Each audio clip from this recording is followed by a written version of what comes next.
Maharashtra real estate regulatory authority यानी महारेरा ने बताया है कि उसके पास रजिस्टर्ड कुल 314 प्रोजेक्ट्स इंसॉल्वेंसी प्रक्रिया के तहत एनसीएलटी की कार्यवाही का सामना कर रही हैं। महारेरा ने घर खरीदारों को धोखे से बचाने के लिए अपनी वेबसाइट पर इन प्रोजेक्ट्स की लिस्ट पब्लिश की है।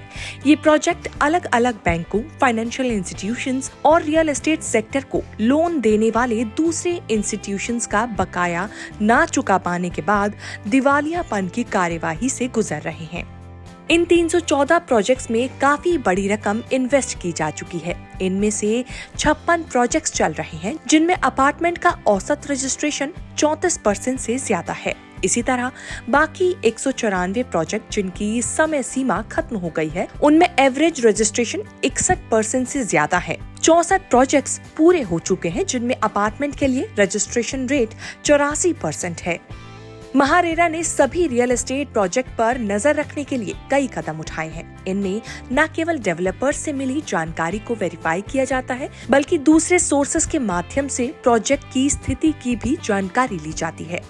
एनसीएलटी में कार्यवाही का सामना करने वाले प्रोजेक्ट की लिस्ट अलग अलग सोर्स से मिली जानकारी के आधार पर जमा की गई है और संबंधित अधिकारियों के माध्यम से भी वेरीफाई की गई है। महारेरा के चेयरमैन मनोज सोनिक ने कहा है कि अथॉरिटी घर खरीदारों के हितों और उनके निवेश को सुरक्षित रखने के लिए लगातार काम कर रही है। महारेरा ने अलग अलग सोर्स से दिवालियेपन और दिवालियापन की कार्रवाई से गुजरने वाले प्रोजेक्ट्स की ये महत्वपूर्ण जानकारी जमा की है और एनसीएलटी की वेबसाइट से भी इसकी पुष्टि की है। घर खरीदने वालों के हित के लिए एक लिस्ट को जारी किया गया है। दिवालियेपन और दिवालियापन से गुजरने वाले 314 प्रोजेक्ट की लिस्ट खरीदारों को जागरूक करने और उन्हें धोखा देने से रोकने की कोशिशों का हिस्सा है। अप्रैल 2023 में महारेरा ने 308 ऐसे प्रोजेक्ट की एक डिस्ट्रिक्ट वाइज लिस्ट निकाली थी जो कई घर खरीदने वालों के लिए मददगार साबित हुई थी। महारेरा सभी खरीदारों से अपील करता है कि वो घर प्रॉपर्टी खरीदने से पहले इस लिस्ट की जांच कर लें। इस लिस्ट से जो जानकारी निकलकर सामने आई है उसके मुताबिक मुंबई में 88 प्रोजेक्ट में से 51 में से 70% निवेश हो चुका है। इसी तरह पुणे में 50 प्रोजेक्ट में 45 में से 75% बुकिंग हो चुकी है। ठाणे में 106 में से 52 प्रोजेक्ट में 50% निवेश हो चुका है। पालघर में 18 में से 16 प्रोजेक्ट्स 74% बुक हो चुके हैं।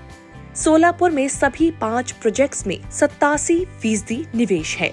नागपुर में दोनों प्रोजेक्ट्स में 60% निवेश है और छत्रपति संभाजी नगर में अकेले बंद हो चुके प्रोजेक्ट में 55% निवेश हो चुका है। इसके अलावा मुंबई शहर में बंद पड़े 9 प्रोजेक्ट्स में से 2 में पहले से ही 68% निवेश है। नासिक में सभी 3 बंद पड़े प्रोजेक्ट्स में 34% निवेश है, जबकि रायगढ़ में 15 बंद पड़े प्रोजेक्ट्स में से 13 में से 32% निवेश है। इनके अलावा अगर बात करें डेडलाइन से पहले एनसीएलटी में जा चुके प्रोजेक्ट्स की, तो इन 56 प्रोजेक्ट्स में से 21 मुंबई उपनगरों में है जिनमें 38% निवेश है, 20 ठाणे में है जिनमें 28% निवेश है, 6 मुंबई शहर में है जिनमें 31% निवेश है, 5 पुणे में है और इनमें 41% निवेश है, 2 पालघर में है जिनमें 65% निवेश है, 2 रायगढ़ में है और इनमें केवल 9% निवेश है और 1 रत्नागिरी में है जिसमें कोई निवेश नहीं है।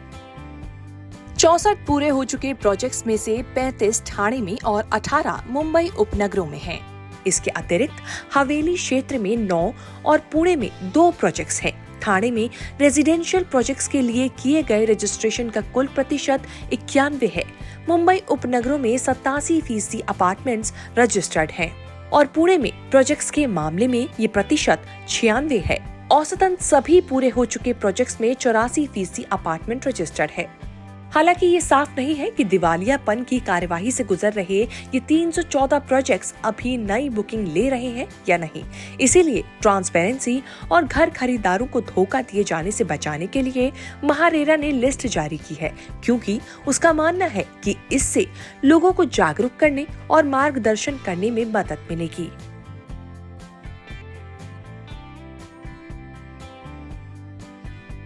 आपको हमारा ये वीडियो कैसा लगा इस बारे में कमेंट करके हमें जरूर बताएं। इसके साथ ही अगर वीडियो आपको पसंद आया हो तो इसे लाइक, शेयर और चैनल को सब्सक्राइब करना बिल्कुल ना भूलें। हमारे अगले वीडियो को तुरंत देखने के लिए बेल आइकन दबाएं, जिससे आपको नोटिफिकेशन हमारी हर वीडियो की समय पर मिल जाए।